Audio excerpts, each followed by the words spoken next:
Hello नमस्कार दोस्तों, एक बार फिर से स्वागत है हमारे YouTube channel career point classes पे, जहां हम डेली अपने इंटरव्यू से रिलेटेड वीडियोस तो अपलोड कर ही रहे हैं। साथ में आज हम मिलने वाले हैं किसी ऐसे शख्सियत से जिन्होंने लैब असिस्टेंट 2018 में एग्ज़ाम देकर टॉप किया था। तो उनसे जानकारी हम प्राप्त करने वाले हैं लैब असिस्टेंट के बारे में कि लैब असिस्टेंट एग्ज़ाम में किस प्रकार की क्या रणनीति होती है, बुक्स वगैरह, और इसकी क्या सैलरी होती है। इसके अलावा हम जानने वाले हैं कि इसमें लैब असिस्टेंट में क्या एक जॉब रोल होता है हमारा। तो चलिए इनसे जानते हैं लैब असिस्टेंट के बारे में पूरी कंप्लीट जानकारी। पहले इनका परिचय जान लेते हैं। तो सर, आप अपना परिचय दे दीजिए। नमस्कार दोस्तों, आप सभी लोग कैरियर पॉइंट क्लासेस से जुड़े हुए हैं और मैं परवीन सिंह आप सभी लोगों को इस वीडियो के माध्यम से लैब असिस्टेंट के एग्ज़ाम से रिलेटेड जो भी आपके डाउट रहते हैं वो क्लियर करने वाला हूं। तो सबसे पहले दोस्तों, मेरा नाम परवीन सिंह है। तो दोस्तों, मैं लैब असिस्टेंट 2018 के एग्ज़ाम में सिलेक्टेड हूं और मैं आप लोगों को इस एग्ज़ाम के बारे में कंप्लीट रणनीति, आपकी बुक लिस्ट क्या होती है, आपका जॉब रोल क्या रहेगा और आपके वर्किंग आवर्स कितने रहेंगे और आप लोगों को जो आपने इतनी मेहनत करी है उसकी फल यानी कि आपको सैलरी कितनी मिलने वाली है, ये सब जानकारी मैं आपको देने वाला हूँ। तो दोस्तों, सबसे पहले हम बात करते हैं इस एग्ज़ाम के बारे में। तो लैब असिस्टेंट का जो एग्ज़ाम होता है ये RMSSB बोर्ड के द्वारा लिया जाता है और ये एग्ज़ाम देने के लिए आप 12th पास आउट होने चाहिए विथ PCM या PCB यानी फिजिक्स केमिस्ट्री मैथ्स होना चाहिए या फिर आपका फिजिक्स केमिस्ट्री बायोलॉजी होना चाहिए। अब दोस्तों, मैं आपको बताता हूँ कि इसके अंदर जो है आपके पेपर में क्या क्या सब्जेक्ट्स आते हैं। तो पेपर में आपके दोस्तों PCM नहीं आकर के PCB आता है, जबकि आप फॉर्म जो फिल करेंगे तो आप PCM वाले भी कर सकते हैं। और साथ में आपके जो है राजस्थान का GK भी उसके अंदर इंक्लूड रहेगा। अब पेपर का पैटर्न देखिए दोस्तों, तो 33 फिजिक्स एंड केमिस्ट्री के क्वेश्चन रहेंगे और 34 क्वेश्चन आपके बायोलॉजी के रहते हैं एंड 50 क्वेश्चन आपके राजस्थान GK से रहेंगे, जिसमें कि आपके 25 क्वेश्चन तो राजस्थान के history and art and culture के रहेंगे और 25 क्वेश्चन आपके ज्योग्राफी से होते हैं। ठीक है दोस्तों। तो सर, हम जानना चाहेंगे कि जो 11th-12th में मैथ्स बैकग्राउंड से है तो वो किस प्रकार से तैयारी कर सकते हैं, वो अपनी जो बायो जो सब्जेक्ट है उसको किस प्रकार से कवर करें ताकि उनका भी एक बायो सब्जेक्ट में भी एक बढ़िया मार्क्स रहे, उनका भी स्कोर बढ़िया सेफ रहे। तो दोस्तों, जैसा कि सर ने आपसे मेरे से क्वेश्चन पूछा है कि बायोलॉजी जो है वो कैसे कवर की जाए मैथ्स के स्टूडेंट द्वारा, तो मैं भी खुद दोस्तों मैथ्स का स्टूडेंट हूँ। तो मैंने कैसे प्रिपरेशन करी वही स्ट्रेटजी मैं आप लोगों को बताने जा रहा हूँ। आपको स्टूडेंट्स सबसे पहले जो है 11th एंड 12th की NCERT जो बुक्स है उनको लाइए और आपका जो सिलेबस में जो जो टॉपिक्स मेंशन है, आप पूरे के पूरे चैप्टर्स नहीं पढ़ने आपको 11th-12th के NCERT के, ओनली जो टॉपिक्स मेंशन है उनको आप प्रिपेयर कर लीजिए। और उसके बाद में आप जो है दोस्तों 2016 और 18 का अगर आप लैब असिस्टेंट का एग्ज़ाम का पेपर देखेंगे तो आपको दिखेगा कि उसके अंदर नीट एंड एम्स के जो है लास्ट ईयर के प्रीवियस ईयर के जो क्वेश्चंस होते हैं वही से पूछा गया है। तो आप क्या करिए कि पहले लैब असिस्टेंट के लिए NCERTs को कंप्लीट कर लीजिए, उसके नोट्स बना लीजिए। उसके बाद में आप जो है प्रीवियस ईयर के जो बुक्स आती है नीट या एम्स के क्वेश्चंस की वो लाइए और उन क्वेश्चंस को आप सॉल्व करिए। 2016 और 18 के जो क्वेश्चंस हैं उनको सॉल्व करिए। तो आपको एक जो है एग्ज़ाम का ट्रेंड पता चल जाएगा कि किस टॉपिक से कितने क्वेश्चंस आ रहे हैं और आपको जो है कहाँ से ज़्यादा क्वेश्चन पूछे जा रहे हैं, यानी कि आपके जूलॉजी का पोर्शन ज़्यादा पूछा जा रहा है या बॉटनी का पोर्शन ज़्यादा पूछा जा रहा है। ठीक है दोस्तों। तो सर, हम अपने बायोलॉजी इस सब्जेक्ट का तो बता ही दिया है, बाकी हम पूछना चाहेंगे इसमें जो एक रहता है स्टूडेंट्स का कि बुक लिस्ट कौन सी होनी चाहिए, कहाँ से प्रिपरेशन करनी चाहिए, बाकी जो जो बुक्स है उसके बारे में एक बार डिटेल से बता देते तो एक ऑडियंस को भी एक सपोर्ट मिल जाता। तो एक बार वो बता दीजिए। तो दोस्तों, मैंने आप लोगों को बायोलॉजी की तो बुक लिस्ट बताई दी है कि 11th-12th के NCERTs को कवर करिए और उसके बाद में नीट एंड एम्स के जो प्रीवियस ईयर के क्वेश्चन हैं उनको कंप्लीट करिए। ठीक इसी प्रकार से दोस्तों, आपको फिजिक्स की बात की जाए अगर, तो फिजिक्स के अंदर सबसे ज़्यादा मुझे लगता है स्टूडेंट्स को प्रॉब्लम होती है क्योंकि उसके अंदर आते हैं न्यूमेरिकल्स। अब न्यूमेरिकल्स कैसे सॉल्व किए जाए, तो उसके लिए दोस्तों आपको जो है उसमें भी आपको यही स्ट्रेटजी अपनानी है कि 11th-12th के NCERTs में से पहले जो है आपके जो जो टॉपिक्स मेंशन है वो कंप्लीट रूप से आप जो है टॉपिक्स पढ़ लीजिए, थ्योरेटिकली ओनली। उसके बाद में उसके अंदर जो जो इंपॉर्टेंट फार्मूलाज है उनको आप अपनी कॉपी में लिख लीजिए और उसके बाद में आप जो है उन फार्मूला से रिलेटेड जो भी एनसीईआरटी में न्यूमेरिकल्स वगैरह दे रखे हो या आपने जो 11-12 में पढ़े हो वो जस्ट करने का ट्राई करिए और आप ये समझिए कि जो है हम फार्मूले को यूज़ करके कैसे न्यूमेरिकल्स को सॉल्व कर सकते हैं। उसके बाद में इसमें भी दोस्तों आप वही करिए, IIT JEE mains not advance, only JEE mains and NEET के जो प्रीवियस ईयर के क्वेश्चन पेपर आप लाने वाले हो उसमें फिजिक्स के भी क्वेश्चंस आते हैं, तो जो आपके टॉपिक मेंशन है उन्हीं को आप वहीं से जो है क्वेश्चन सॉल्व करके आप अपने कॉन्सेप्ट को बिल्ड कर सकते हैं और आपके जो है न्यूमेरिकल्स सही होने की पूरी एक्यूरेसी बढ़ जाएगी।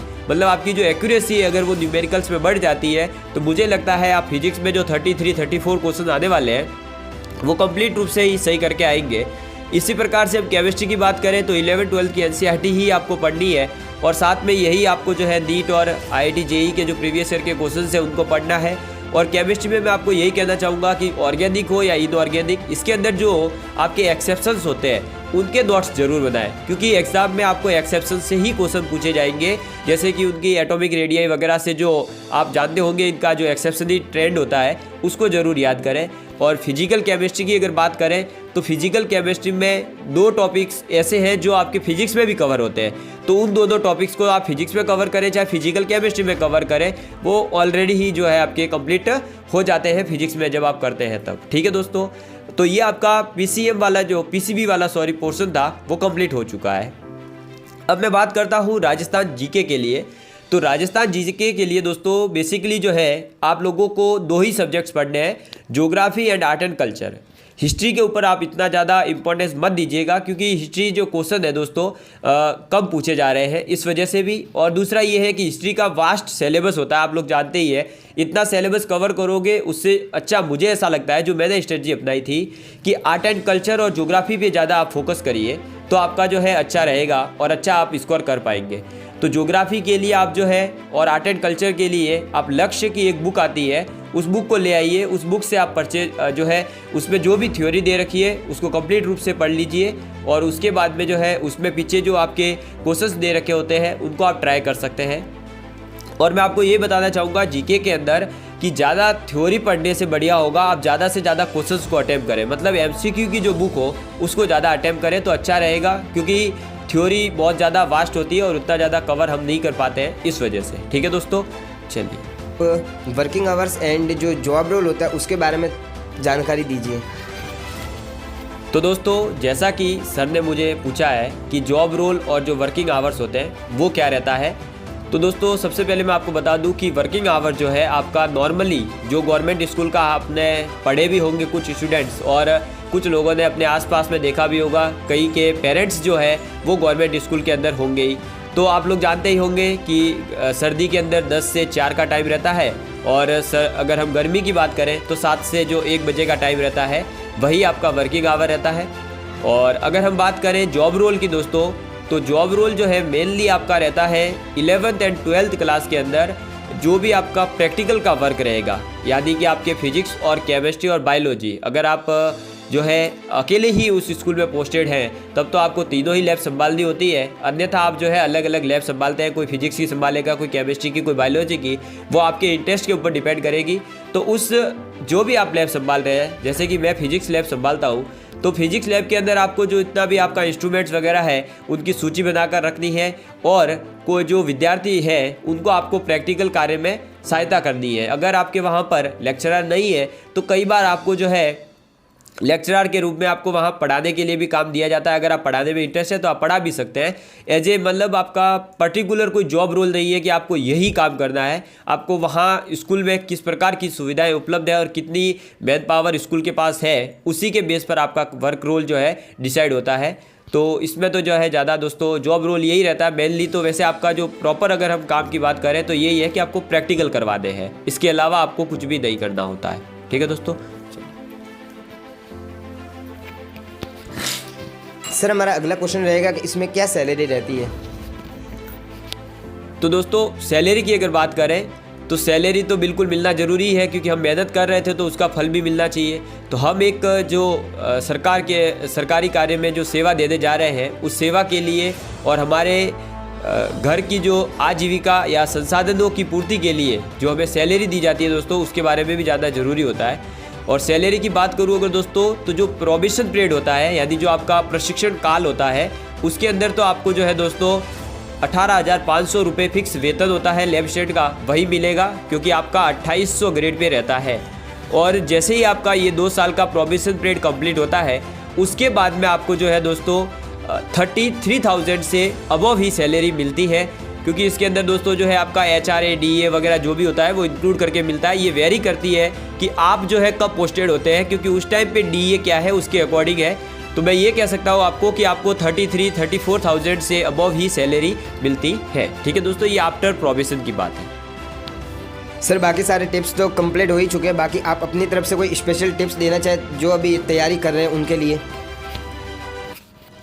तो दोस्तों आप लोगों के लिए यही स्पेशल टिप्स है मेरी तरफ से कि आप लोग जो है दोस्तों इस एग्ज़ाम के अंदर अगर आप मैथ से हैं तो मुझे ऐसा लगता है कि आप बायो के पोर्शन को थोड़ा सा छोड़ करके फिजिक्स, केमिस्ट्री और राजस्थान जीके को इतना ज़्यादा स्ट्रॉन्ग कर लें कि वो आपके बायो के पोर्शन को जो है दोस्तों एक मतलब आपके लिए सिलेक्शन न होने में कोई उसका रोल नहीं आ पाए। जैसे अगर मैं बात करूं तो मैंने भी बायो जो है दोस्तों बहुत ही कम पढ़ी थी, या आप ये कर सकते हैं कि बायो के अंदर जो जूलॉजी का पोर्शन है जो थोड़ा सा इजी रहता है, तो वो आप ज़्यादा से ज़्यादा कवर करके आप जो है इसके अंदर सिलेक्शन करवा सकते हैं अपना। और यही कहना चाहूँगा दोस्तों, हर एग्ज़ाम के अंदर हमारी कुछ एक सब्जेक्ट्स ऐसी होती है जो बहुत ही ज़्यादा मजबूत होती है, या ऐसी सब्जेक्ट्स भी होती है जिसके अंदर आप ये कह सकते हैं कि इसके अंदर तो मैं अच्छा स्कोर कर ही लूँगा। तो मैं आपको बताना चाहूँगा दोस्तों, उस सब्जेक्ट को आपको ज़रूर जो है पहले कंप्लीट कर लेना चाहिए। जैसे अगर मैं बात करूँ तो आपको सबसे पहले फिजिक्स एंड केमिस्ट्री को कंप्लीट करना चाहिए, उसके बाद में राजस्थान ज्योग्राफी कंप्लीट करनी चाहिए, Rajasthan art and culture complete कर लेना चाहिए, और इसको बहुत ही अच्छे तरीके से करने के बाद में आपको जो है बायो और राजस्थान हिस्ट्री का कुछ पोर्शन जो है आपको अच्छा लगता हो उसको कवर करने का प्रयास करना चाहिए। और हमेशा ही पिछले साल की जो कट ऑफ रही है, जैसे पिछले साल की अगर हम बात करें 2018 की कट ऑफ की, तो 184-185 मार्क्स थी जनरल की, तो उससे अबव का ही आप जो है टारगेट लेकर के सोचें, और उससे ज़्यादा ही मार्क्स लाने के लिए आप जो है अपने सिलेबस में डिसाइड कर लें कि ये पॉइंट मुझे कवर करने हैं। ठीक है दोस्तों, चलिए। अगर आपको आजकल मेरे वीडियोस YouTube पर बहुत पसंद आ रहे तो लाइक करो, शेयर करो, कमेंट्स करो और अपने दोस्तों को भेजो, और आपके कमेंट्स में और आइडियाज़ लिखो जिस पे मैं बात कर सकूँ आपके साथ अगले वीडियो में। Thank you.